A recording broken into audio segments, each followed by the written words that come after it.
Dobar dan svima. Nije baš lep i veseo dan kako smo predviđali pre 4 godine kada smo aplicirali za EuroPride.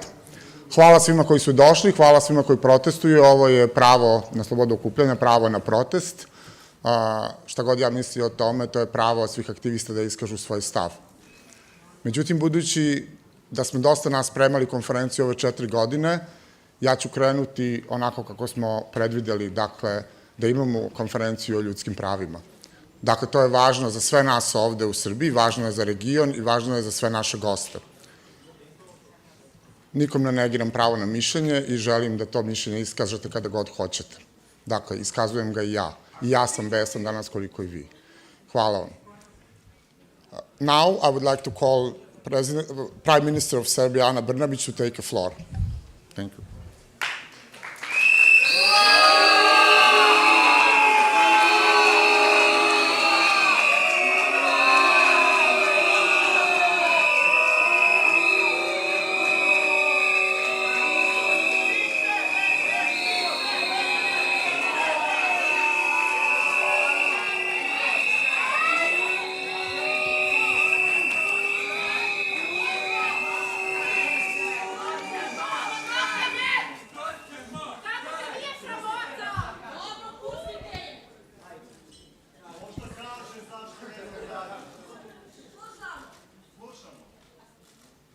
Hvala vam mnogo i dobar dan svima.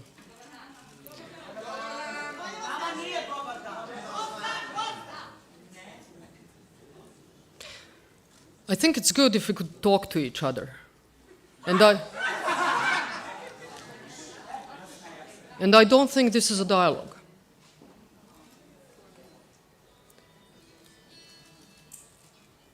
And I'm probably the only person in this country who has been discriminated against by LGBTI community, but also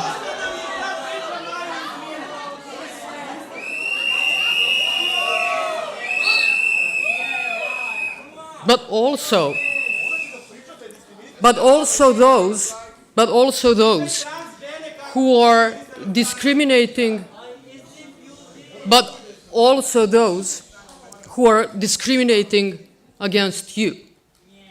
Because I am also part of the LGBTI community. And also the first politician in this country and in this region who wasn't afraid or ashamed to be LGBTI. Fantastic. So, we both know that there has been many politicians in Serbia who are gay, right? All of them ashamed to say, I am gay. I was never ashamed. That is my fight. And perhaps, and obviously you don't like it, and perhaps you would do better. And that is fine. So yes, come into the political arena and fight. Fight for your rights. I'm doing my best. I increase the visibility. I've increased the visibility of LGBTI community. There is at least one person who felt better or less ashamed or not ashamed at all because they saw that you can also be the gay and prime minister of a country in the Balkans. So yes, I've pushed the limit.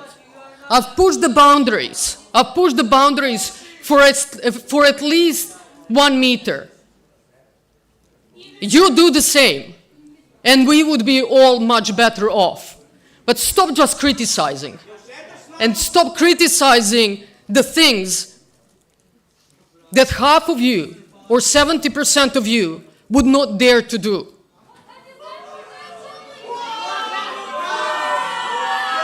I've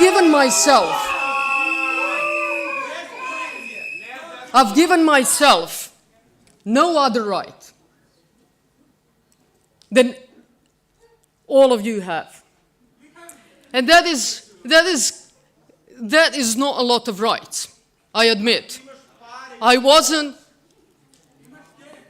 did not get married I'm not in registered partnership. I can't adopt my child. But I'm not the only gay person who lives in a partnership, who has a family, and who has a child in this country.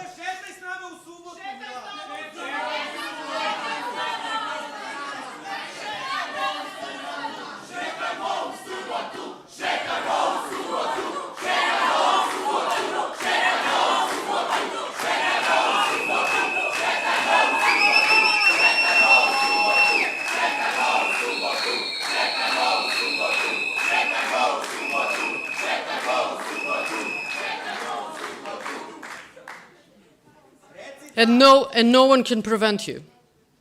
No one can prevent you. That is your basic human right.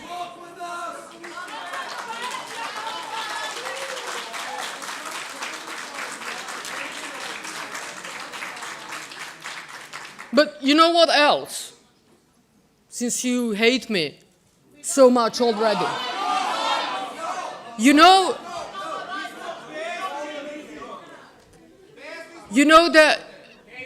that we would not be here today. Probably would not be here today if I did not sign that letter of support as the Prime Minister of this country.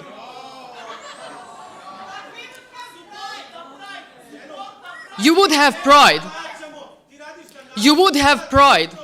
You would have pride as you had it since 2014, since the time when the party that I belong to ensured that Pride Parade can and should be held in Belgrade, in Serbia. We would not have EuroPride. And you know why EuroPride is important? It's because we here in Belgrade, we here in Serbia are expanding the boundaries. Because this is the first EuroPride that is outside of the European Economic Area. Do you know how much this changes Europe?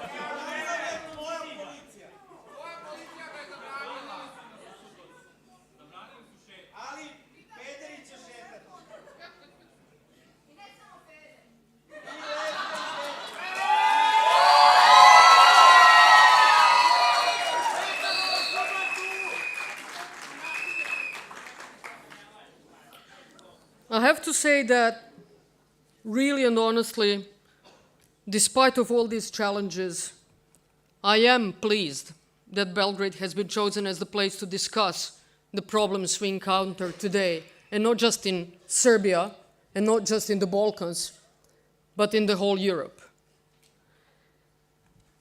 And as I said, and I think this is important to emphasize,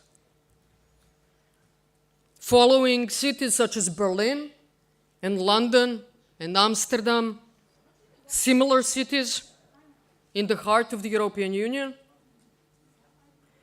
we should all remember again that Belgrade will be the first city outside of the European Economic Area and the first city in Southeast Europe to host EuroPride.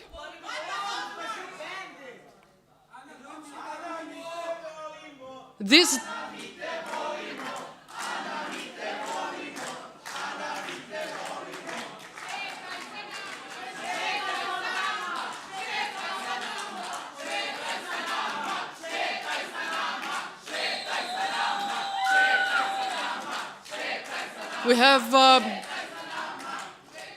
we have a little bit of a conflicting feelings here, I can see, which is nice.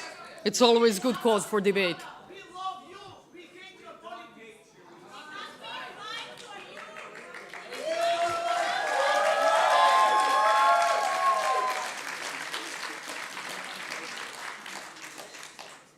And let me, if I can, say another thing that I think is important for the opening of this International Conference on Human Rights. And I apologize for speaking English, but I was told that I should speak English. This EuroPride in Serbia, in Belgrade, I think, is a cultural and geographical shift of the border of freedom and rights for the LGBTI population. And I think that today and this week, Belgrade and Serbia are paving the way to freedom. And yes, it is always more difficult to pave the way to freedom than following the path that has already been taken. And yes, all of this, and the debate that we have in our society throughout the past few weeks and throughout the past few days, is a consequence of this fact. To ćemo vidjeti.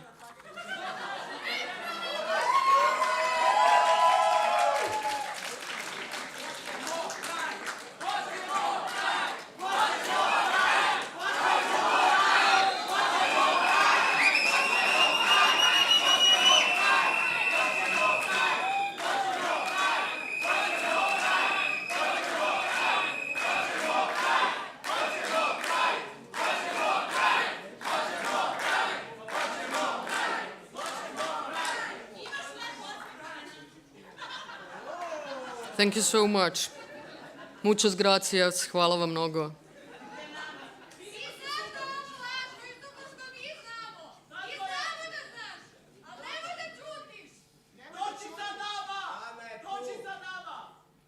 Okay, can I continue?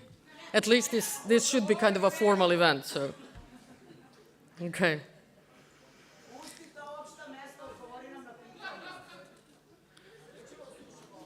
Okay, so let me say one thing that I know you won't agree with, but is a fact. Analysis conducted before and after the adoption of the anti-discrimination strategy show that the position of LGBTI persons in Serbia has improved. And let me tell you one thing that I know you will appreciate. And I say this as a PM designate. I know that issues important for the position of LGBTI community, such as registration of same-sex partnerships, civil and other rights related to inheritance, pensions, healthcare issues, and others, are still not regulated, and that this needs to be done. LGBTI people still do not trust state authorities. They still face hate speech, threats, violence, and other acts motivated by homophobia and transphobia.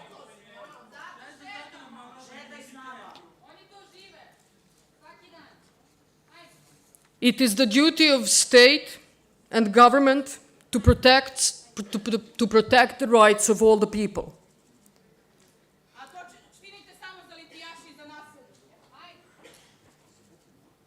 But also let me say that the duty of all of us as citizens is to respect others, to hear each other's voices, to understand each other's needs. Along with solidarity and empathy, tolerance is a value that we must nurture, and which is particularly important when it comes to minorities and minority rights. I cannot accept attitudes, and this is especially important to me to say now, and I will probably finish with this. I cannot accept attitudes that create boundaries between us as individuals just because of our sexual orientation. And I will never accept the interpretation that the LGBTI community defies the traditions and values of our society. And quite the opposite. Our history, our tradition, our society, and our country were built on the century-old struggle for freedom. I would like to thank Goran and his team, because in the previous days and weeks, I think we all made strides in learning about tolerance and understanding. And most of this happened behind the scenes, but it happened nevertheless. We learned, I think, to walk in other people's shoes. I think we also tried to understand one another, but we also learned what is important for our society and our country. And Goran and his team, I have to say, also because of our society and the general public, did show great solidarity with our country and our society. They showed the willingness to compromise. They showed that they can make difficult decisions when needed, and I thank you for this. I wish you a very good conference, and I wish you happy Pride. Thank you.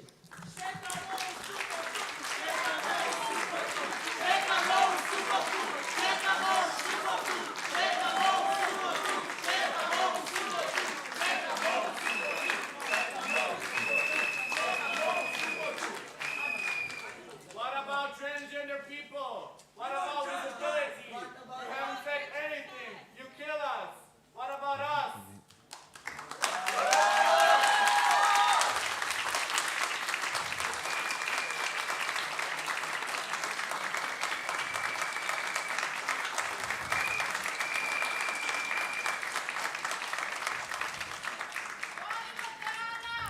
See you on the streets on Saturday. Yeah.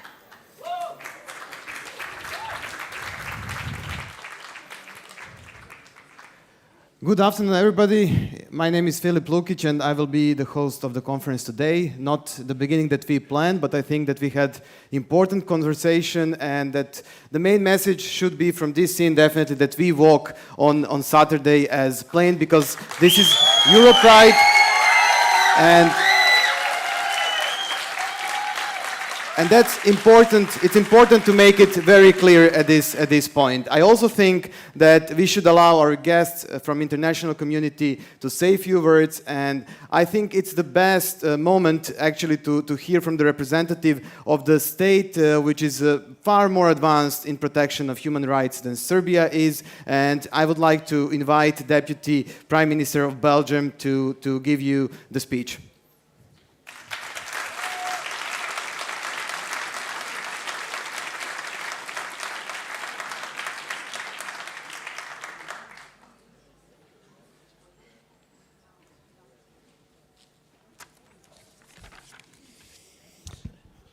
Dear colleagues, dear friends, let me start by saying that even though tensions are running high, when I was invited to be here today, I did not hesitate for a second.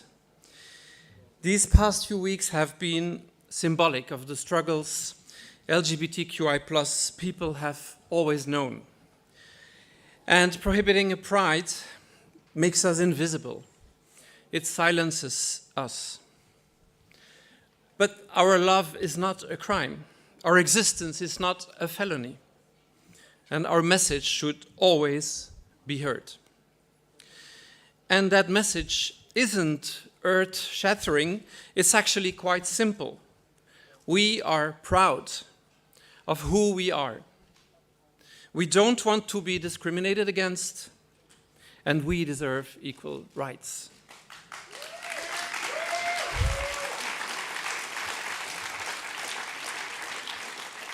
That is not a decadent claim, as fighting for LGBTQI+ rights is nothing more than fighting for equal rights. It's not advocating for a set of rights that is exclusively reserved for LGBTQI+ people, It's not something extra for queer people. No, it is claiming the same basic human rights as everyone else. The right to dignity, the right to live a life free of discrimination, the right to respect for privacy and family life, and so on. And that is why I am here today. Because I strongly believe that as a society we should not give in 1 millimeter when it comes to defending basic human rights. I'm here because your dedication and enthusiasm to make change happen inspires me. I'm here because I believe in solidarity and in joining forces. And to be frank, what has been happening the last few weeks here in Serbia and what has been said, it worries me as well. because far too often we see LGBTQI plus people being used as chess pieces in a political game. And this game is often driven by conservative movements, often opposed to other fundamental human rights as well, such as sexual and reproductive rights, the right to divorce, access to contraception, access to safe and legal abortion, as we see in some countries today. Furthermore, we see that also some countries, also within the European Union, establish anti-LGBTQI plus laws, following the example of Russia. And this evolution is not innocent. Anti-propaganda laws are threatening our visibility, while representation and role models are very important, especially for young people. Picture a 17-year-old who knows he's gay, but he seems not to find anyone around him, or on television, or in the media, that is just like him. In school, homosexuality is not even mentioned, and gay is mostly just used a swear word. Picture a 16-year-old trans girl in the very same position, or an 18-year-old who has bisexual feelings. They may feel alone, weird, abnormal, helpless, hopeless.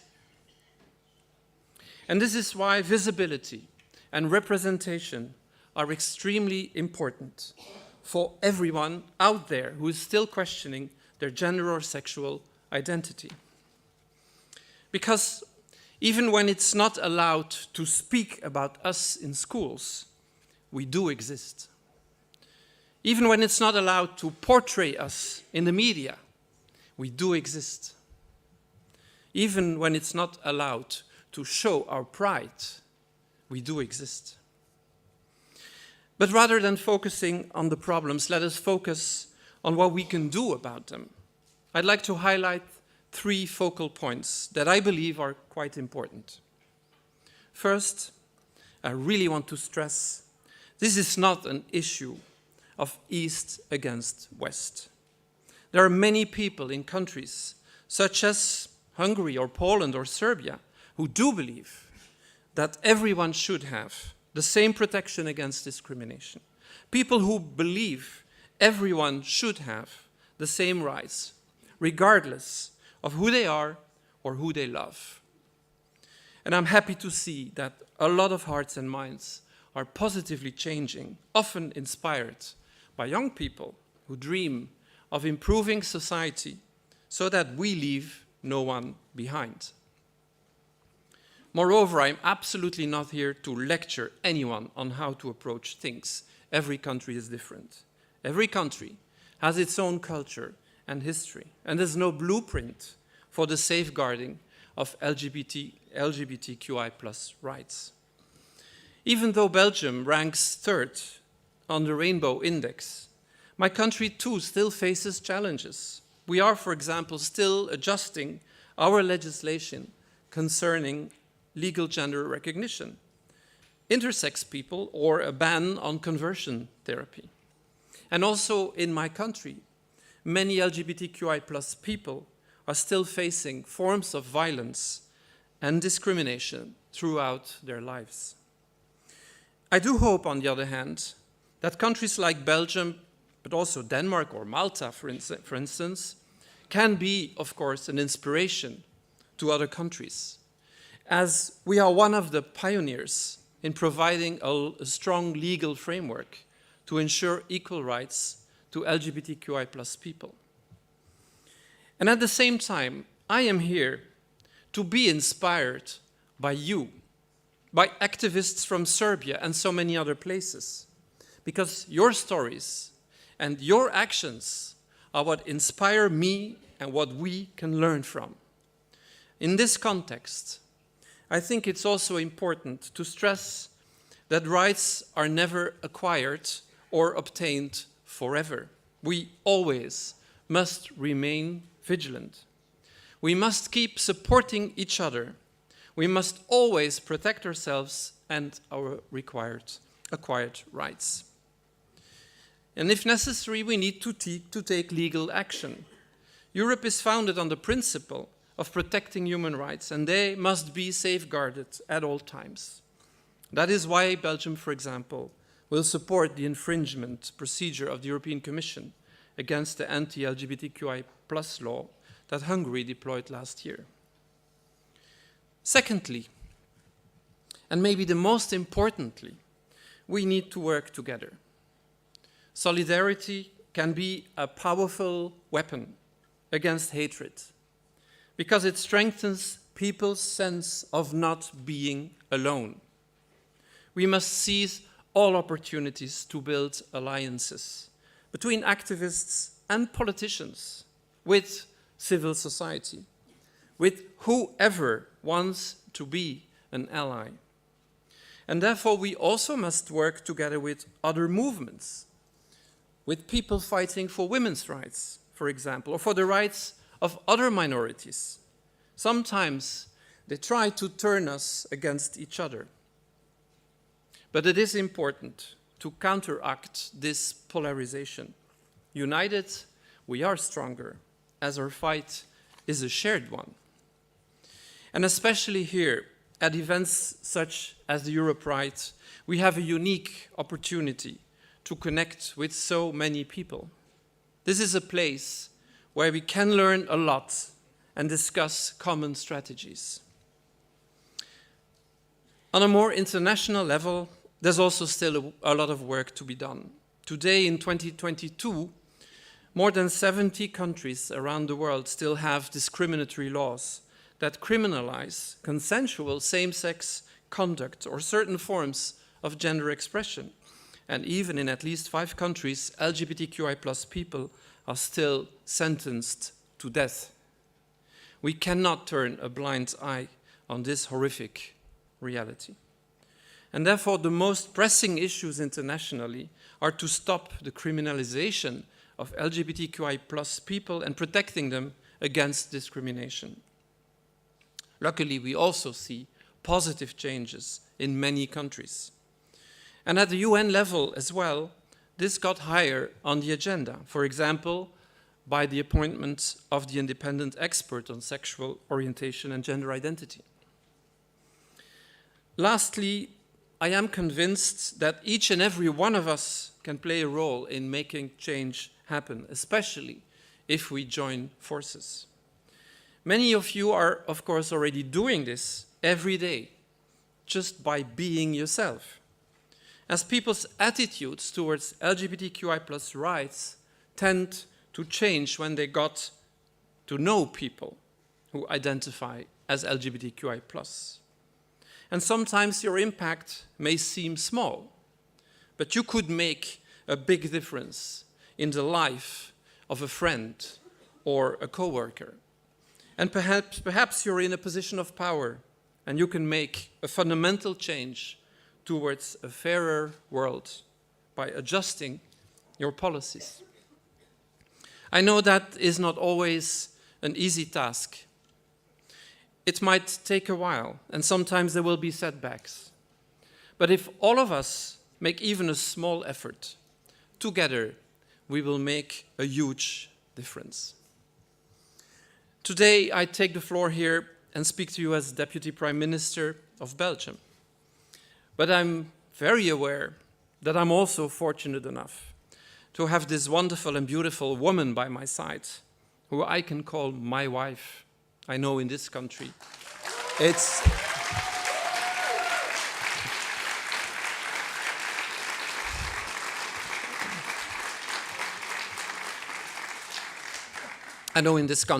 different, and we are absolutely blessed in Belgium for that. But don't forget that my road to get here was not always that easy either. I too had my ups and downs, and even today, the personal attacks directed against who I am, not what I say, but who I am, sometimes crawl under my skin. They make me vulnerable, and sometimes even scared. But it is gatherings like this, where everyone is working towards an equal goal, that give me energy, that give me the courage and hope to keep going. It is because of courageous people like yourselves and all those who came before us that I can stand here today. People who had the courage to pursue change at times where others were not convinced that love is love. And if I may offer you at least one piece of humble advice, as a woman of an undisclosed yet blessed age, my text writer wrote, thank you. I believe that we only become stronger through the love that unites us. You will not find allies in anger as long as we continue to show solidarity and empathy, as long as we continue to engage in conversation and in dialogue, as long as we continue to stand up for what is right, we will continue to win hearts and minds. I wish you all a very colorful week. Stay safe, stay proud. Thank you very much.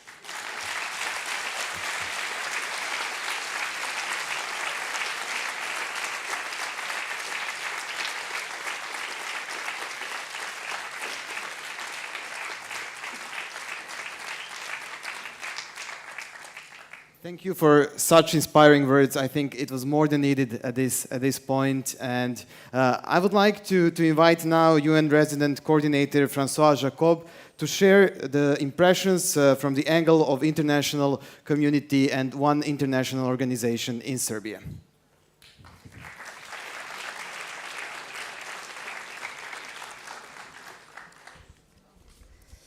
Dobar dan svima, Madame la Première Ministre, distinguished guests, and friends from around the world. So I've been here 3 years. I have to say, this must be one of the greatest events I have attended. So I really thank everyone for being here and really for your tenacity and intention to support Serbia in this important journey towards the elimination of discrimination and achieving full social inclusion for the LGBTI community. The latest ban that was announced this afternoon is of such discriminatory nature that I found it hard to stay posed before I came here. But listening to Madame Première Ministre, I know we'll find a solution, and I hope that everyone will walk together this coming Saturday. Otherwise, what type of message we would send?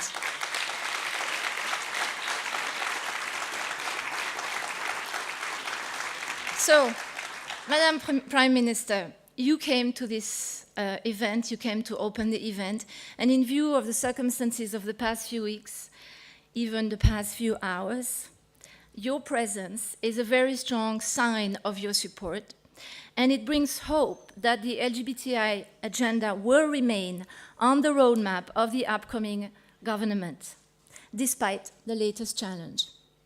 At least this is how I see it. I want to recognize as well, and I can't see him, but I don't know where Goran is sitting, but I want to recognize his extraordinary commitment and resilience, and that of his team, of course, to keep the EuroPride going with a lot of patience and a lot of focus. In that process, Goran, you, the community, and all these issues you've been fighting for have got a lot more attention from people in Serbia and around Europe. So I think you've already hit a good mark here. And I have to say, my team prepared this really nice little poster which says, "Keep calm and have the pride." So this is for... Okay, so Madam Deputy Prime Minister already spoke about quite a lot of things, including international matters. Let me just add a few things. I'm an optimist. And I think the ball is rolling, and it's rolling in the right directions, both on this issue and on broader rights issue. It's not rolling fast enough, and it has major hiccups, like the one we are experiencing today. But still, we must continue to engage with everyone, including those who understand the less or who resists the more. And this is what Deputy Prime Minister has also said. No matter how hard the resistance and the multiplication of arguments around traditional values. Life is about changes, and cultural, social, physical diversity are parts of humanity's traditions. A year ago, in the same event, and I must say, a year ago in the same event, there was only 40 people, maybe, so it's great to see so many of you. I said that Serbia had made significant progresses in the area of social inclusion, particularly in the legislation around non-discrimination and gender equality, and I recognize the efforts that were done on redrafting the same-sex union law. I listed 4 areas where we needed to focus our efforts in the future, and these 4 areas are still valid. Number 1 is on law and policies to ensure recognition and mainstreaming of the rights of the LGBTIQ community. Number 2 is on the services provided to the community to ensure access to rights. Number 3 is on behaviors and attitude and on the fights against LGBT hatred, including through protection mechanisms and including through judicial ways. And this was also mentioned by some of you in the room. And number 4 is support to individuals of the LGBTI community who might feel under intense physical and emotional stress at different times in their lives. In 2022, however, things stalled. The action plan for the implementation of the anti-discrimination is yet to be adopted, and there are suggestions to restart the drafting of the same-sex union law. I think in this election year, with political negotiations still ongoing 6 months after the elections, it was clearly not easy to accelerate changes and decisions on sensitive human rights issues and to advance the wider rule of law agenda. So today I'm really calling for Madam Prime Minister and the future government for concrete actions that relate to all domains of the daily life of the LGBTI community. Family, schools, university, workspace, health, sport, etc. The implementation of such action plan will require the involvement, of course, of the government institutions, but also of local governments, of NGOs, of the private sector, and as was said before, of all citizens. And we certainly count on the city of Belgrade to trailblaze on the issues of the LGBTI community. To conclude, allow me to quote Madame Michelle Bachelet, who is the outgoing Human Rights Commissioner. She said, "The scapegoating and targeting of a minority group for political purposes feeds intolerance and discrimination, damaging all of society. Diverging opinion are a fact of life, and debating such divergence is mostly healthy, as freedom of expression is one of the foundations of democracy. Equality of rights for all is another such pillar of democracy. On the other hand, hate and divisive speech, restricting freedom of assembly, incitement to violence weakens these democratic foundations, threatens social cohesion and the betterment of society. And finally, in these times of multiple crises, war and suffering in Europe's neighborhood, increasing energy crisis, increasing cost of living, enormous challenges to tackle, such as climate change, pollution, inequalities, and public health. The last thing Serbia needs right now is more polarization and another fire to fight, especially around human rights topic. Today, I call for all responsible parties to find reasonable ways to bring people together rather than tear them apart. I call for citizens and their representatives to nurture diversity, dignity, non-discrimination for all, solidarity, and nurture a culture of dialogue, tolerance, and equality. I wish everyone a good EuroPride, and I hope we can still party, by the way, but it seems that it will happen. So thank you, everyone.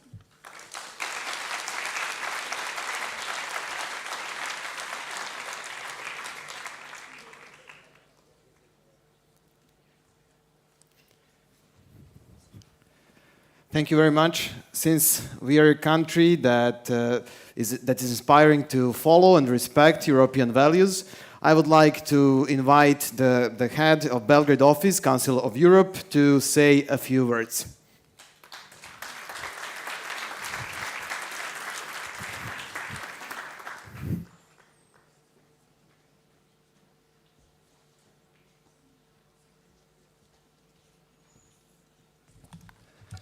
Well, certainly there is no entropy in this room. Dear President of EuroPride, Ms. Karina, dear Belgrade Pride team, which I can't see because of the lights, Excellencies, dear Prime Minister Designate, dear Deputy Prime Minister de Sutter, dear human rights defenders, colleagues, representatives of the media, dear participants, dear friends. EuroPride in Southeast Europe is a remarkable occasion to greet you on behalf of the Secretary General of the Council of Europe, Maria Pecinovic-Buric.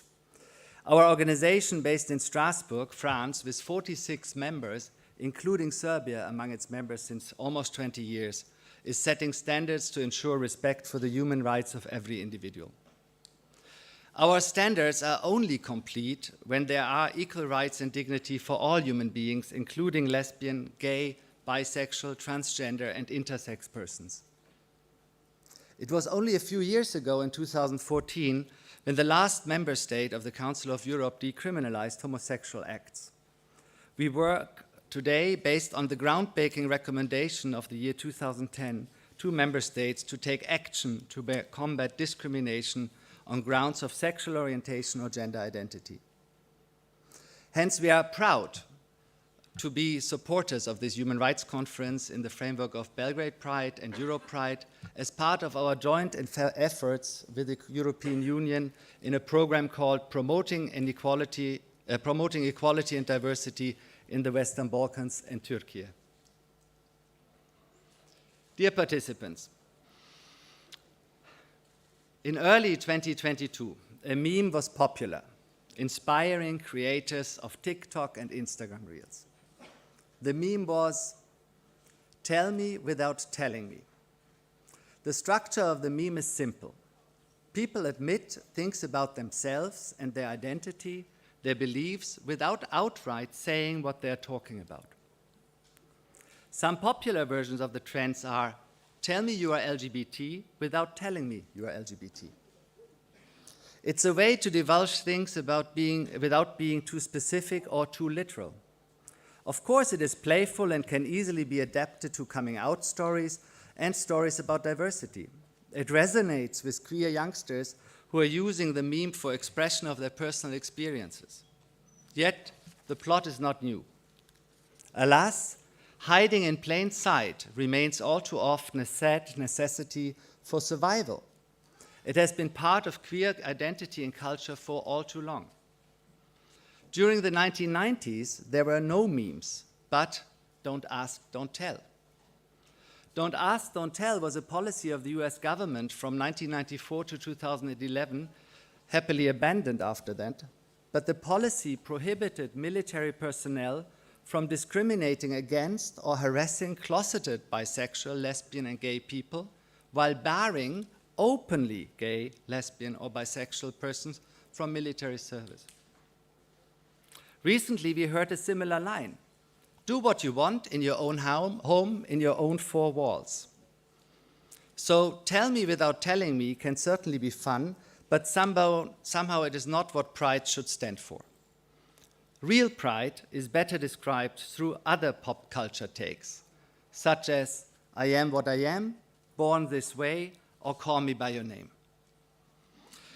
When EuroPride started in London in 1992, it was all about visibility in the midst of the global AIDS pandemic, moving out of the closets of the 1980s, and of course there was the elusive symbolism of 1992, the European year. On that Saturday, 27 June 1992 in London, it was just 2 years ago that the World Health Organization removed homosexuality from the register of mental disorders. It was the 17th of May 1990, which we mark today as Idehot. 92, there was a promise, a tangible promise of European openness, more democracy, more liberties, and finally human rights for LGBTIQ plus people across all of Europe. In a Europe, could it be magic, whole and free? 30 years on, human rights of LGBTIQ plus have progressed. Let's recall the work of the European Court of Human Rights in Strasbourg for diversity and equality. Judgments against discrimination help to protect same-sex partnerships. Serbia needs now to hurry up to become the 30th member state of the Council of Europe to legislate the recognition of same-sex couples. And there are more promises to be fulfilled and old challenges, such as overcoming hate, hate speech, and hate crime. Today, like in 92, there is war in Europe. The Yugoslav wars of dissolution have consequences tormenting societies to this day. One of them was government-sponsored homophobia, misogyny, and hatred of diversity. During those years, hard-gained human rights advances were rolled back. Today, there is a war of aggression against Ukraine. It also risks casting a long shadow over reconstruction. But there are differences. Ukrainian authorities are trying to protect equality and diversity, rights to sexual orientation and gender identity. In June, Ukraine ratified the Istanbul Convention, and the LGBTIQ+ community is an active part of the fight against the aggression. The courage of those who organized Pride in Kharkiv this same Saturday shows that there's always space to act up against adversary. I'm sure of the solidarity of EuroPride with Ukraine and the LGBTIQ+ community, both in the liberated areas and in the still occupied areas of the country. And I'm looking forward to seeing the Ukrainian flag on Saturday during the Pride March. Dear participants, EuroPride is a struggle for equality and diversity in Europe, the Western Balkans, and Serbia. The struggle derives purpose from strong, committed, democratic, and rule of law institutions which should be on your side. Pride, neither wavering nor being ashamed of their solidarity with you and all of us. The presence of the Prime Minister is a symbol of that. But let me come back to the meme. Tell me without telling me. Actually, it started to become popular first on Twitter in 2019, when a user tweeted a specific question. If you see this, you are obligated to tell me your biases without telling me their names. This points to the biases against our community and how this meme can also be used to perpetuate prejudice and its denial. When I looked out of my office this morning to the Palace of Serbia, I could not see any rainbow flag or any other sign of EuroPride's opening yesterday, despite the government's support letter back in 2019. Does this mean, tell me you don't want to have EuroPride without telling me? Maybe it does mean something else. Solidarity and progress in human rights and fundamental freedoms for lesbian, gay, bisexual, trans, intersex, queer, and others have to be fought for every day in Europe. Nothing is given. There is no linear progress, not from 92 to 2022, maybe even less from 2019 to 2022. EuroPride has rarely been more pertinent as a transnational European civic project, a project enlarging spaces and increasingly preventing their shrinking. So it's not about the same old, but about pulling through together. The Council of Europe is proud to be on your side, and I'm wishing you a good conference and a happy Pride March on Saturday. Thank you very much.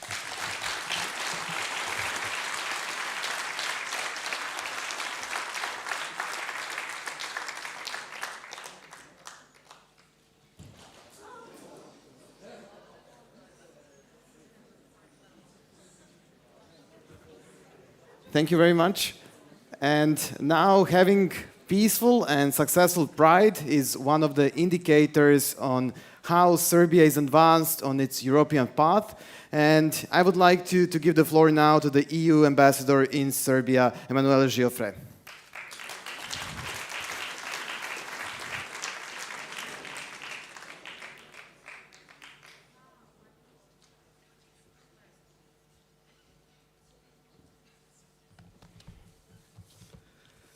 Dear Goran Miletic and dear organizer of the EuroPride that have been working so hard in the last few days to bring us here, dear participants, dear members of the LGBTI community, dear Prime Minister, I concur with the words of my UN colleagues of the importance of you being here and participating in this conference. Thank you for this. And I'd like also to thank the Deputy Prime Minister of Belgium for inspiring words that she gave us at the beginning.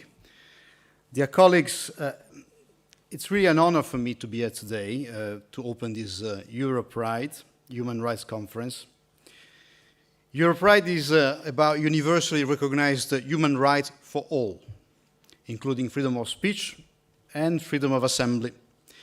It is about equality, about fighting discrimination that LGBTIQ+ persons face all over the world.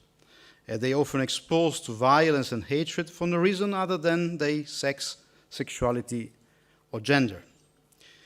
And the EuroPride is the voice of those deprived of their rights, and a call for these rights and their dignity to be upheld. This is the first time that the EuroPride is taking place in Southeast Europe, and this is important. Belgrade and Serbia are the first hosts in the region, showcasing progress and the vision Serbia showed 3 years ago when interest was expressed to organize the EuroPride.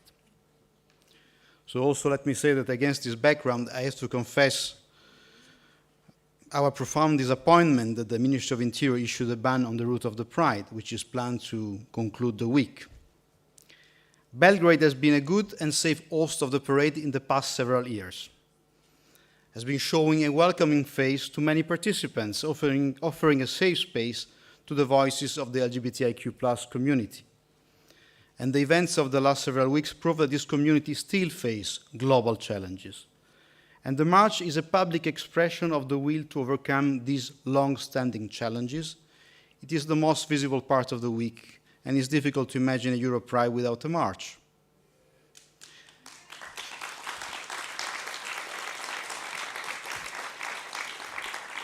And I think dialogue is certainly the way forward, and the organizers announced their intention to explore venues, including legal remedies, against the ban. And let me express my hope that a solution will be found for the march to be held in peace, security, and safety.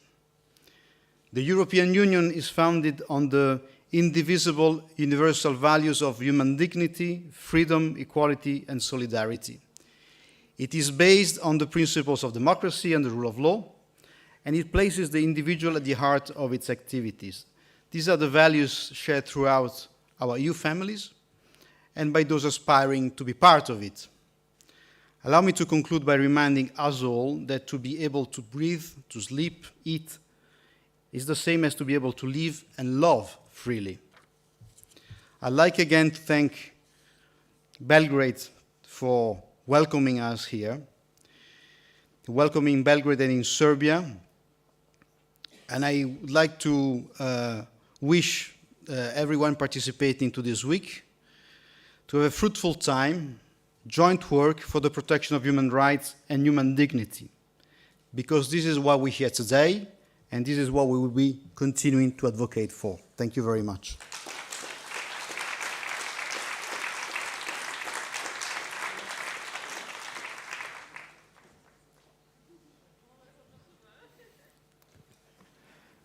Thank you, Ambassador. Now we have 2 video messages.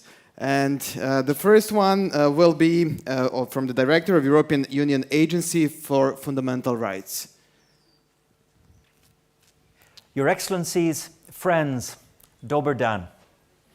I'm delighted to be with you for the opening of the International Human Rights Conference, and I'm sorry that I can't be with you in person. I'm particularly sorry because, of course, Serbia is now an observer participant in the work of the Fundamental Rights Agency, an association that we greatly value. I'm also, of course, so pleased to be back here in the Western Balkans. I started my international human rights work in this region back in the early 1990s. I spent many years of that decade in Croatia and in Bosnia-Herzegovina. I spent little time in Serbia, but I did get to know many brave Serbian human rights defenders. I would like to begin my words today by paying tribute to them. I would in particular like to mention Professor Vojin Dimitrijevic. His contribution to international human rights law and practice is enormous. Dear friends, we live in difficult times for the respect for human rights. We find them under pressure from so many different directions, in so many ways, excluding, marginalizing, discriminating, pushing people to the edges of our societies. And we see side by side with the pressure on our fellow people, also the pressure on the civil society organizations that exist to defend them and their interests. Now, one of the great values of the human rights conferences attached to EuroPride is that they offer us an opportunity to do a stock check, to capture the reality of what's going on right across our European states. In other words, these conferences are above all else, for people like me who work in the area of human rights, they're moments of listening. I spent 3 or 4 days last year in Copenhagen at the then EuroPride listening to how activists described the situation then. I heard many diverse stories, including the stories of the exclusions and the human rights abuses perpetrated in the context of responses to COVID-19. This year, I'm sure those stories will continue, but also it's so important to capture the diverse experiences of people who have fled from Ukraine, and then all of the other human rights challenges that we confront across our societies. And let me emphasize here, by the way, that it is not that the LGBTI plus communities suffer in particular in one or another part of Europe. It's right across the European Union. We know that at the Fundamental Rights Agency from our surveys, for instance. Take my own country, Ireland. We've had dramatic legal advances in recent years, but it's still the case that many members of the LGBTI plus communities do not feel comfortable out there in public. Did you know that there is not one EU member state where more than 50% of LGBTI plus people are willing to walk on the street holding the hand of a partner? I always find that a really disturbing statistic in terms of how we can advance our laws, but practice takes so long to catch up. Now, as we consider what to do, let me suggest 3 ways of pushing back against the human rights abuses that we see. The first is to keep saying, keep acknowledging, keep insisting that LGBTI plus rights are human rights.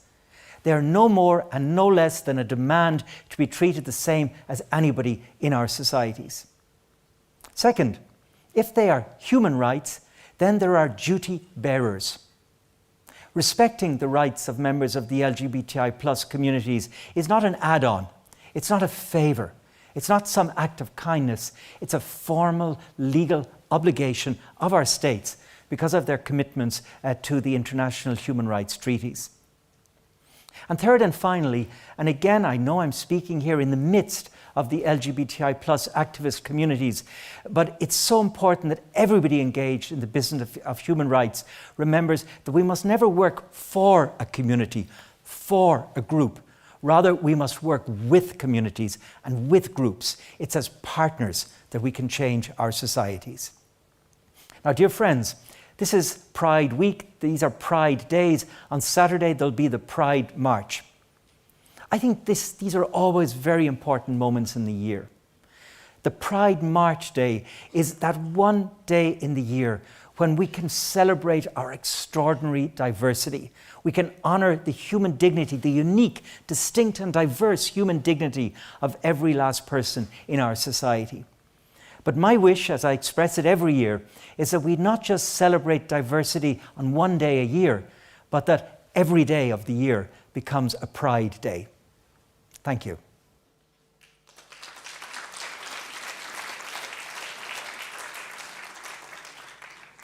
Second video message comes from Sweden, from the Minister of Foreign Affairs, Ann Linde. Dear friends, first of all, let me tell you how pleased I am to have the opportunity to speak here today. Human rights, democracy, and the rule of law have been cornerstones of Swedish foreign policy for decades. LGBTIQ persons' full and equal enjoyment of human rights are a top priority and an issue very close to my heart.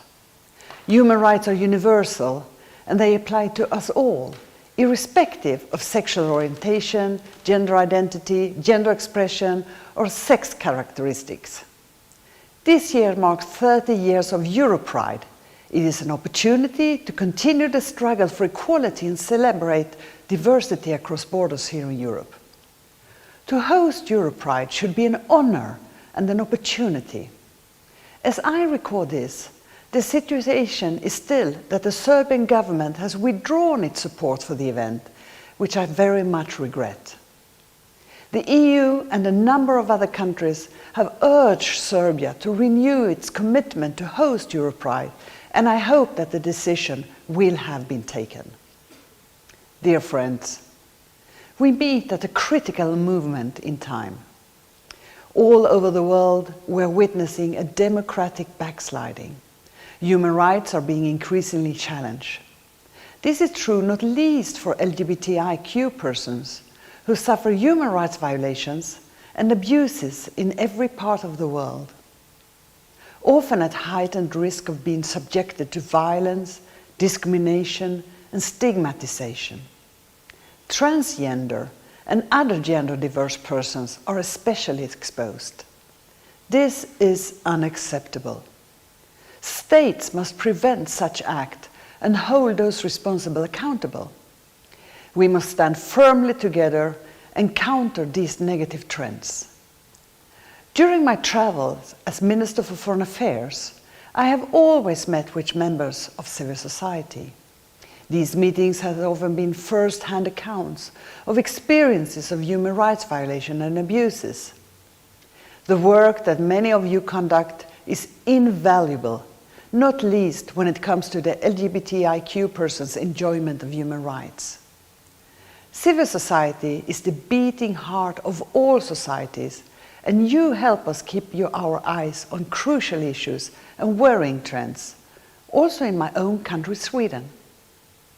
You make the real difference. Now more than ever, we need to join forces. Together with you, Sweden will continue to be a strong voice for the full enjoyment of human rights for all. Today and every day, I want you to celebrate and be proud of who you are. Happy EuroPride.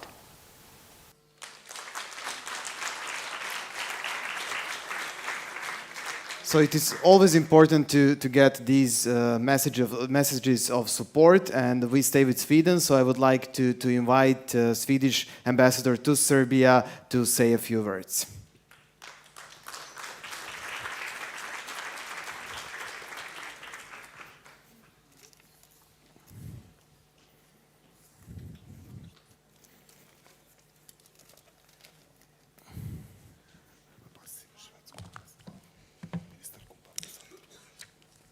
Thank you very much.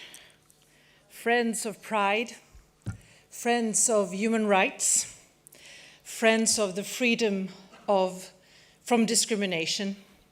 Tobias of the Council of Europe mentioned one of my favorite movies, Call Me By Your Name. Elio, Elio, Elio, Elio. Those who get it, you get it. I won't repeat what my foreign minister just said, but it is a true honor and a privilege to be here in Serbia as Sweden's ambassador at this unique time in Serbian LGBTQI+ community history and in the history of human rights in Serbia. I forgot to, chairing the community, I forgot to salute the Prime Minister, Madam Prime Minister designate, and the Vice Prime Minister of Belgium. It's good to be here together. As you heard from my Foreign Minister, this year's EuroPride and the ensuing developments is something that has been very closely watched from Stockholm. You just saw the active engagement of my Foreign Minister, and this week promises to be very interesting, to say the least. There are many, many attractive events taking place, but I have to say, as a diplomat, this particular International Human Rights Conference is of very keen interest, since it addresses human rights and the enjoyment of them for everyone, everywhere, and all the time.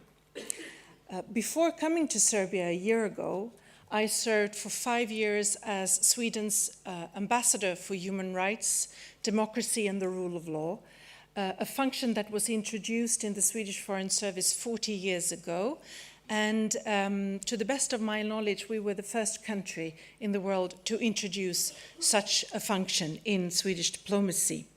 I think this is an expression of how fundamental the protection and promotion of human rights have been and is for the Swedish government for decades. And today we also have, as some of you may know, a feminist foreign policy, emulated now by an ever-growing number of countries, among them France and Germany. And human rights and LGBTQI+ rights are at the core of this feminist foreign policy. Sweden is today the world's largest donor to LGBTQI+ civil society organizations around the world. During this conference, which looks very promising, hate crimes, hate speech, equality in front of the law, many other issues will be discussed with many different stakeholders. I really hope that Serbian politicians, legislators, and opinion makers will pay close attention to the important debates that will take place here this week, in order to make the most of everyone's ability to build a sustainable, peaceful, and economically prosperous society. Every society, Sweden, Serbia, every society as a whole stands to benefit from equality and allowing everyone to be heard and to contribute. Like my foreign minister said, we live in a world where democracy is sliding back. Today, more people around the world live in countries under authoritarian rule, and authoritarianism is growing. Human rights are being curbed, and the rule of law is put into question in more and more places. The debate that will take place during this conference in the coming days is therefore urgent and crucial. And let me conclude by saying that the run-up to this year's EuroPride, the first ever outside of the European Union, and the first one in Southeastern Europe, has not been easy and not the most straightforward, but we sincerely hope that Belgrade and Serbia, our host city and our host government, will do its best to make sure that all events can go as planned. No EuroPride without a parade.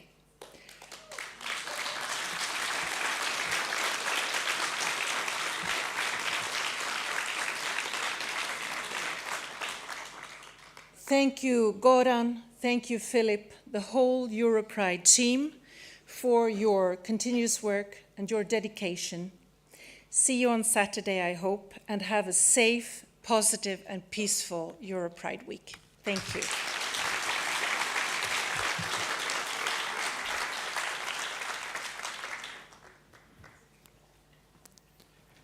Thank you very much.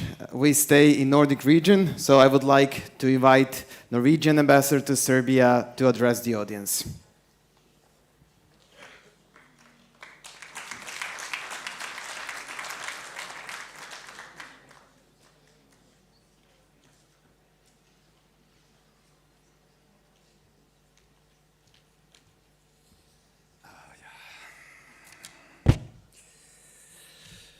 Thank you. Honorable Prime Minister Brnabić, Honorable Deputy Prime Minister of Belgium, dear President of EuroPride and the EuroPride team, dear human rights defenders, colleagues, and friends. I'm most grateful to have the privilege to speak to you today at the opening of this EuroPride 2022 International Human Rights Conference. I'm delighted that EuroPride is organized in Belgrade, despite the clouds of doubt that we have been facing the past weeks.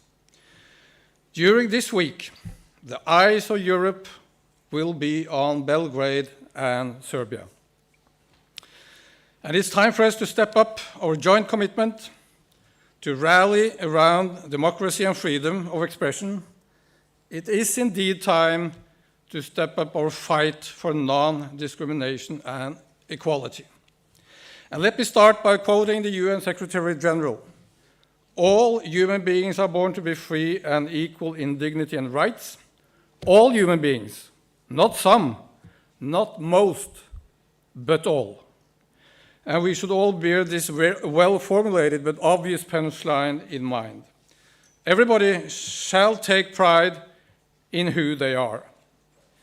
And we are all unique human beings. We are all different, but at the same time, also equal.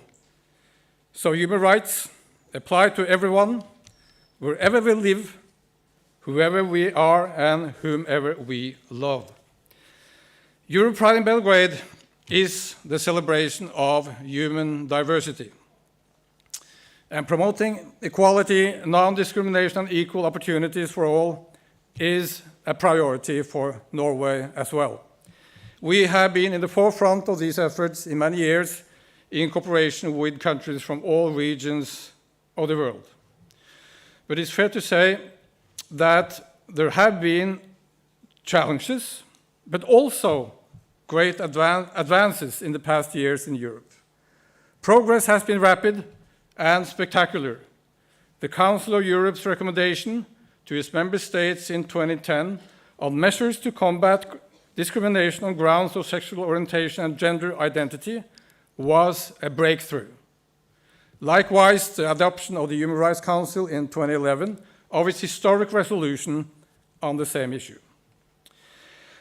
With the adoption of laws guaranteeing equal human rights, we have also witnessed profound societal changes in many countries. But we still are dependent on people with the courage to pursue change. And yet, hate and prejudices continue to linger in our societies. A particularly sad moment for Norway was the shooting in Oslo on the 25th of June this year. A brutal attack, 2 persons were killed instantly and 21 injured, 10 of them seriously.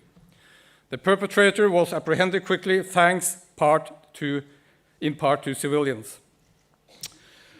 This was the very night before our National Pride celebration, the Norwegian National Pride celebrations. And during that night, our rainbow was colored black. Love, laughter, and happiness were suddenly translated into hatred and violent intolerance. But let there be no doubt, we are one strong community. Nobody will be threatened into silence or into giving up their values or their own human identity. EuroPride in Belgrade is a time for us to step up even further, building on basic human rights. So, let us celebrate love. Let us color the streets with the colors of the rainbow. Let us display our humanity, fellowship, and tolerance. And together, let us enjoy the beauty of life, which most of all is what this week's celebration is about. I wish you a good conference. I wish you a good EuroPride. And I really do hope that a solution can be found for the march on Sunday to be organized in a peaceful and safe manner. Thank you all.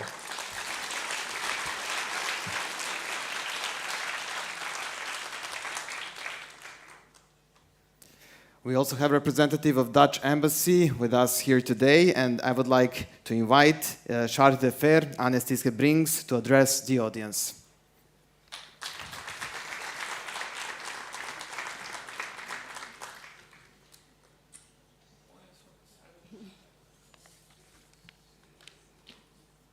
Honourable Prime Minister Designate, Deputy Prime Minister, Friends of Pride. Regardless of the outcome of the march, in some sense the damage is already done.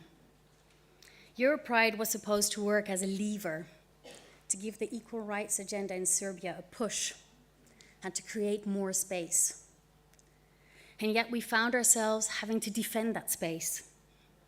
And the discourse became political and ugly, and sometimes also personal. And it moved away from the core of the matter, human rights. Human rights are non-negotiable. Either you are free or you're not. There's no in between.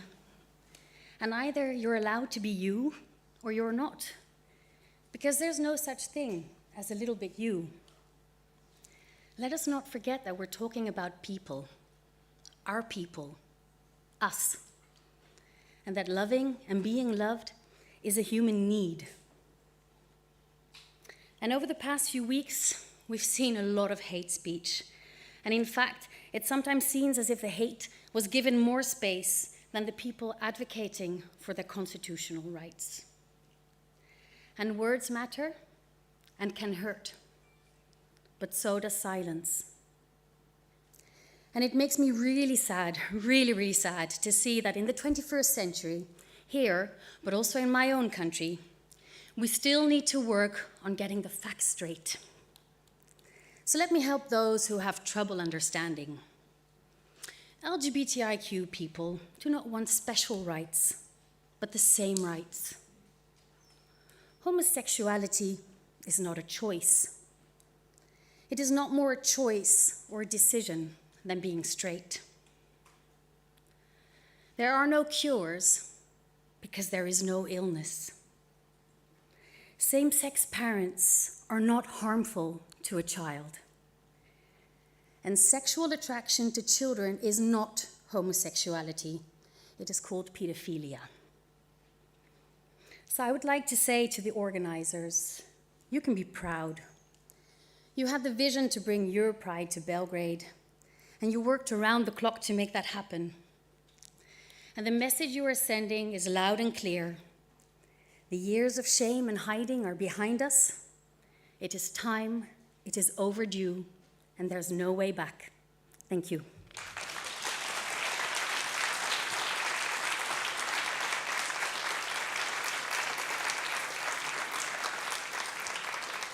Thank you very much. And yes, it's time. That's also the slogan of EuroPride 2022. And I think this is a very good opportunity to repeat it. So it's time for Belgrade, it's time for EuroPride, and it's time to show that this city is safe, tolerant, and that can have a very nice and very good face that maybe some people never met. So we'll try to show that in future days. Now I would like to invite Ambassador of the United States of America to give the speech. So the floor is yours.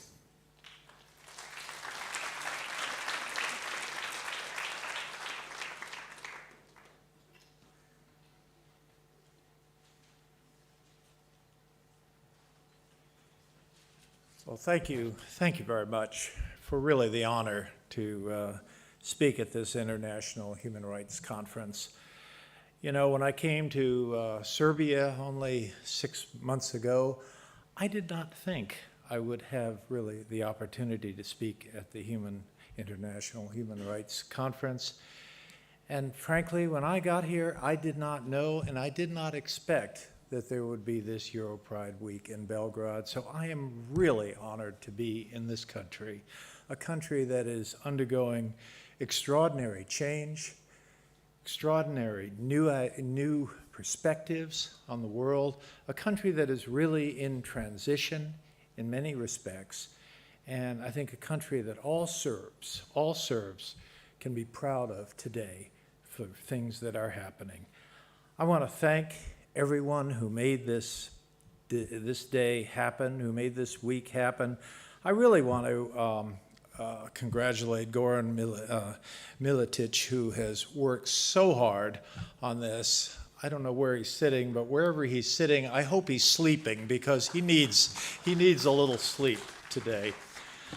I want to thank other people who have come here and so eloquently spoken. I want to express my great appreciation to the Deputy Prime Minister of Belgium, whose speech quite moved me.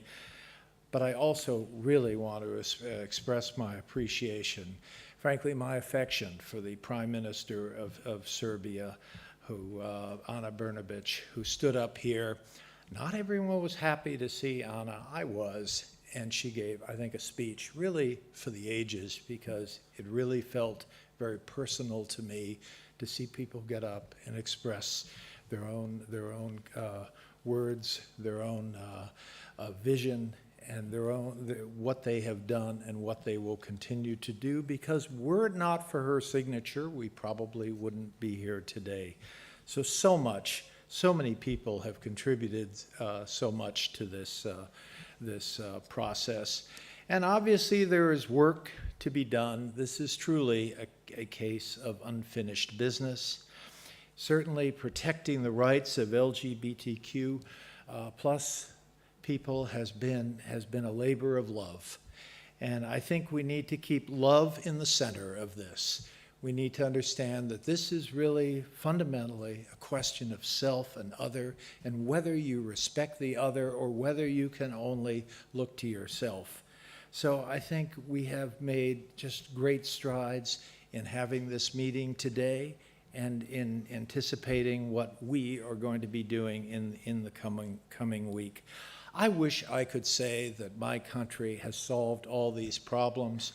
I wish I could stand in front of you and say, we did all this and this is how we did it, and all you need to do is follow us. But in many respects, we are also following you. This is not an easy process.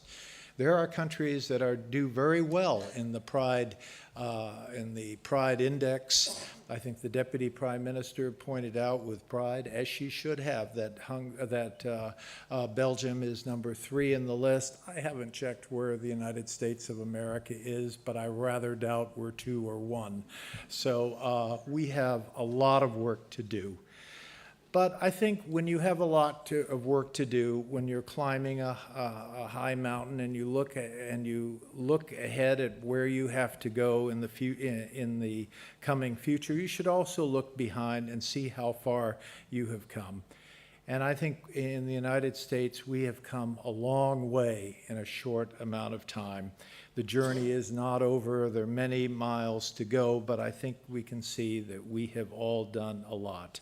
The Supreme Court decision in 2015 to legalize same-sex marriage was a historic step, and many Americans could not understand that. They could not understand the idea of same-sex marriage, but that was ratified, approved by our Supreme Court. And we are very proud of the Supreme Court for doing that, because many of those members of the Supreme Court never thought they would sit in judgment on an issue like that, and probably never thought they would come out on those with that position. And the reason they did was they heard the legal arguments of those who made the case that the issue of marriage should be the issue of who you love, and not who you love looks like or is, but who you love, and that should be it.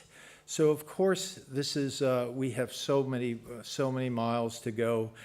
Just in recent months, President Biden signed an executive order to combat some of the most egregious violations of human rights that are still underway, discrimination against LGBTQI families and their children, the very harmful practice of conversion therapy, rather appalling when you think about it.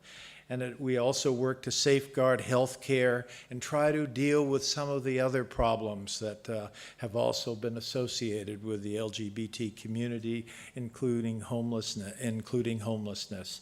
So these are not easy issues. They're going to require social consensus in some cases, and yet I think we can see that even on a good day, we find so often we're shouting at each other, and shouting is not a way to express yourself, and it's very hard to understand someone who is shouting. We need to speak to each other with a sense of respect for each other and an understanding that we may begin in very different positions. At a certain point, we may agree to disagree, and then at a certain point, we may agree, in fact. So I want to express the sort of optimism that I have that the long arc of this, the long arc of history, I think leads to a greater sense of tolerance, will lead to an understanding that this is a world that really needs, if we're going to survive as a human race, we need to have more respect for each other. We need to have a decent respect for the opinions of others. And I think we all need to work much harder on this. I think this week is an occasion to do this. I know that people have worked very hard on having this parade on Saturday. I am sure this is going to work out, and it's going to work out because people are utterly determined to make it work. People who understand different points of view, but nonetheless will prevail. I have no doubt that we will get there. I want to say on behalf of President Biden, Secretary Blinken, I want to thank you for the opportunity to allow me to help kick off this event. I want to thank all of you. I want to urge you, not just this week, but for all the weeks and the rest of your life, to understand this is a noble mission, and a mission that I'm sure if you continue to keep your focus and keep your pride and keep your sense of optimism that this shall be done, that it will be done. And I think we can all look back in this week as a historical week and a week in which something moved forward. Thank you very much.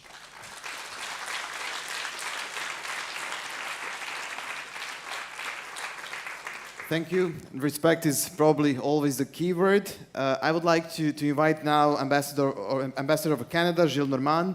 The floor is yours.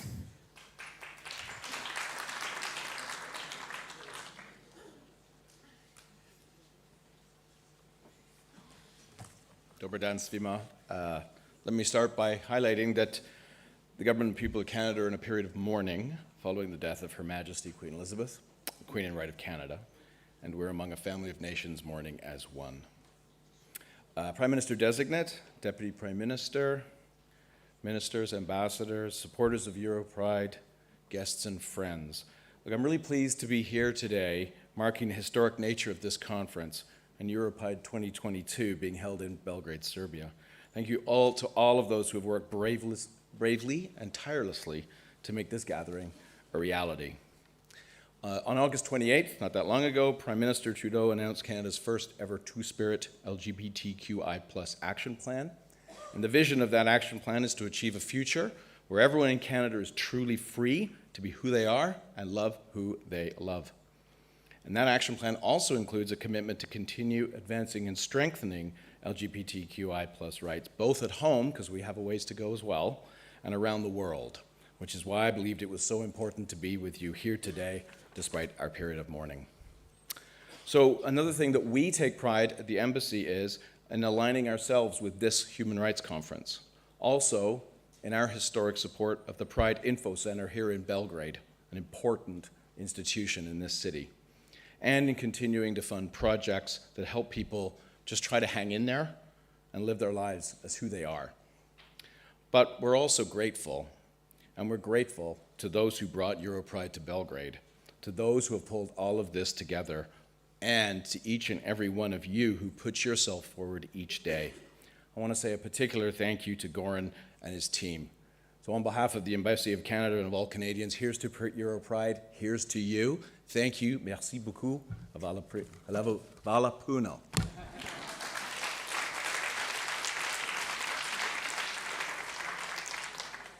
Thank you. And last but not least, I would like to invite Ambassador of France, Pierre Cochard, to give you the speech. The floor is yours.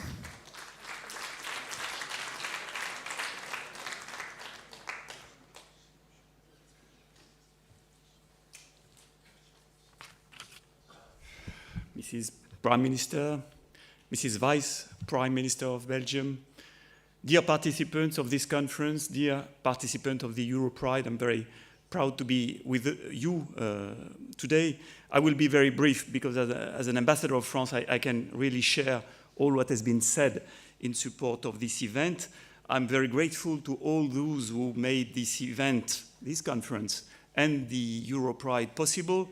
I'm sure it will be an historical moment for Serbia, for Europe, and for the defense of LGBTQI+ persons here and everywhere.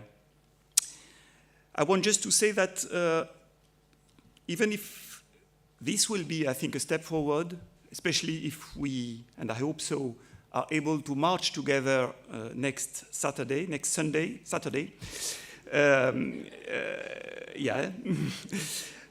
that, of course, we should not take things for granted whenever it comes to respect for human rights.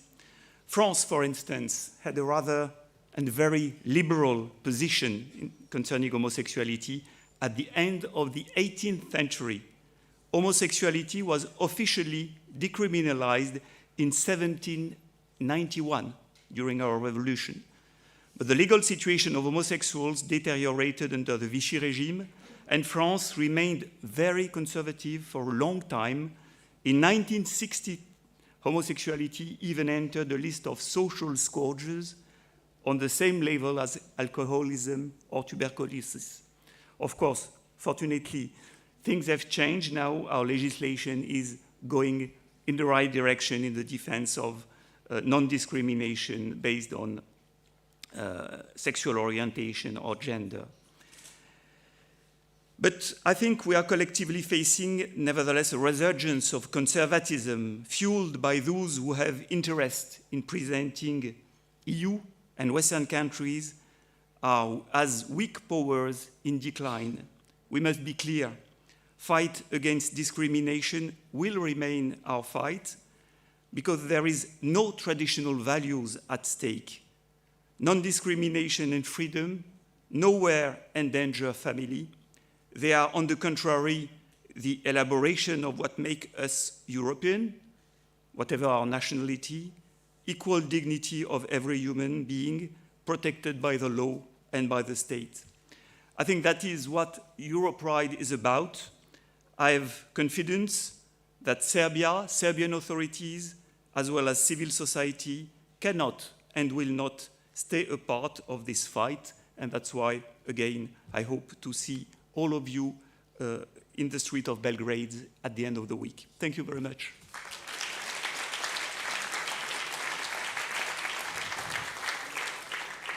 So we came to an end, even though the beginning wasn't as we planned. But we successfully finished the opening of the International Human Rights Conference. I would like to thank you for being with us today. Thank you for your support. And the only message for the end is that it's time for EuroPride 2022, and it's time to walk on Saturday at 5 p.m. See you there.